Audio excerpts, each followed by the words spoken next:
जय शिवराय शेतकरी मित्रांनो, आता अर्थसंकल्पीय अधिवेशन 3 मार्चपासून सुरू होणार आहे। त्यासोबतच 10 मार्चला अर्थसंकल्प हा सादर होणार आहे। तर त्यामध्ये राज्यातील जो काय कर्जदार शेतकरी आहे, थकीत शेतकरी आहे, या शेतकऱ्यांना कोणता महत्त्वपूर्ण निर्णय व त्या अर्थसंकल्पामध्ये त्या पैशाची तरतूद होणार काय, त्यासोबतच जो रेग्युलर कर्जदार आहे त्याला प्रोत्साहन अनुदान हे देखील कुठेतरी त्याची तरतूद हे व्हायला हवी। तर त्यासोबतच आता 31 मार्च 2025 पर्यंत जर शेतकऱ्यांनी कर्जाचा भरणा जर केला नाही तर तो शेतकरी परत व्याजावर व्याज लागून परत तो थकीत स्वरूपात जाऊ शकते। आणि या सरकारनं निवडणुकीच्या पार्श्वभूमीवर जे काय दिलेलं होतं शेतकऱ्यांना वचन की शेतकऱ्यांना महायुती सरकार सत्तेत येतात शेतकऱ्यांचा सातबारा कोरा करू, त्यासोबतच शेतकऱ्यांच्या सातबाऱ्यावर कर्जाचा एकही रुपयाचा बोजा राहणार नाही, या संबंधित देखील प्रतिक्रिया मुख्यमंत्री देवेंद्र फडणवीस यांनी प्रचार दरम्यान शेतकऱ्यांना दिली होती। आता त्याच जे काय त्यांनी बोललो होतं, जे काय सरकार जाहीरनामा त्यांनी प्रसिद्ध केला होता, त्यानुसार आता अनेक शेतकऱ्यांना आज घडीला त्यांच्या घरी बँकामार्फत नोटिसा सुरू आहे। त्यांना कर्जाचा भरणा करावा या संदर्भामध्ये बँकाकडून त्यांच्या घरी नोटिसा येत आहे। तर काही न्यायालयामध्ये हजर देखील शेतकरी होत आहे। तर हे जे प्रोसेस आहे मागील 2 ते 3 महिन्यापासून सतत शेतकऱ्यांची सुरू आहे।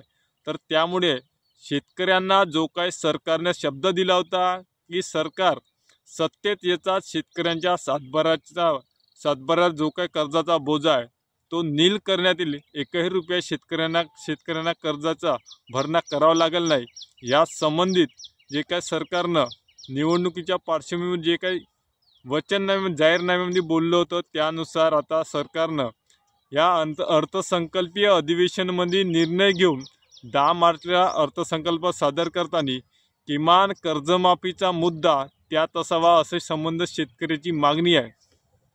जे सरकारनं बोललं होतं त्याचप्रमाणे आता 31 मार्चपर्यंत सर्व शेतकऱ्यांचं जे काही आता तुम्ही अट जर लादत असेल 3 लाख 5 लाखाची, त्या अटीनुसार तरी शेतकऱ्यांच्या कर्जमाफीचा निर्णय हा घ्यावा, जेणेकरून शेतकऱ्यांना दिलासा होईल। कारण अतिवृष्टी, नापिकी व सरकारच्या धोरणामुळे पडलेले भाव या सतत कारणामुळे 2 ते 4 वर्षापूर्वी शेतकऱ्याची नापिकी होत आहे, त्यामुळे उचललेल्या कर्जाचा भरणा हा शेतकरी करू शकणार। आता सरकारनं जे काय वचन दिले होते त्या वचनाप्रमाणे शेतकऱ्यांचे कर्जमाफी करणे हे त्यांना अनिवार्य आहे, त्यांनी करायला पाहिजे, जेणेकरून शेतकऱ्यांना कुठंतरी दिलासा मिळेल।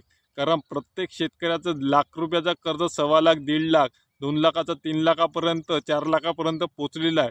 आणि सरकार कर्जमाफी करतो या संदर्भामध्ये वचननामा जो काय प्रसिद्ध केला होता, तर त्यानुसार आता शेतकरी एकही रुपया कर्जाचा भरणा करू शकणार नाही। कारण सरकार सांगत आहे की आम्ही कर्जमाफी करू, आणि कालचीच परवाच्या दिवशीची अपडेट आहे की सरकार विभागाकडून BBC न्यूज यांच्याकडून माहिती विचारण्यात आली, तर या संबंधित अद्याप तरी तसा कोणताही विचार करण्यात आला नाही असं सहकार विभागामार्फतच्या अधिकाऱ्यांनी त्यांना सांगितलं। त्यासोबतच कृषी मंत्री यांनी सांगितले की जेव्हा राज्याच्या अर्थाचा बोजा म्हणजेच पैशाची तरतूद जशी होईल त्या संबंधित 4 ते 6 महिन्यानं शेतकऱ्यांच्या कर्जमाफीचा विचार करू, असं देखील आपल्या राज्याचे कृषी मंत्री कोकाटे यांनी विधान केलं होतं। म्हणून आता जे काय सरकारनं शब्द दिला होता शेतकऱ्यांना कर्जमाफी संदर्भामध्ये किमान 31 मार्चच्या पूर्वी या 3 ते 10 मार्चच्या जो काय अर्थसंकल्प आता पुढील हप्त्यामध्ये सुरू होणार आहे त्या अर्थसंकल्पीय अधिवेशनामध्ये शेतकऱ्यांना कर्जमाफीचा निर्णय घ्यावा व शेतकऱ्यांना कर्जमाफीपासून मुक्त करावी, जेणेकरून खरीपातील पुढील हंगामामध्ये शेतकऱ्यांसाठी नव्याने कर्जाची उचलन करता येईल व शेती कर्जाचा बोजा जो काही सातबाऱ्यावर आहे तो नील होईल व नव्याने शेती करायला त्यांना मदत होईल। या संदर्भामध्ये 10 मार्चला अर्थसंकल्पामध्ये सरकारनं शेतकऱ्यांच्या हिताचा निर्णय घेऊन कर्जमाफी संदर्भामध्ये मोठा निर्णय घेण्याची गरज आहे। तर शेतकरी मित्रांनो, व्हिडिओ कसा वाटला कमेंटमध्ये नक्की सांगा। नवीन असाल तर लाईक करा, शेअर करा आणि सबस्क्राईब करायला विसरू नका। धन्यवाद।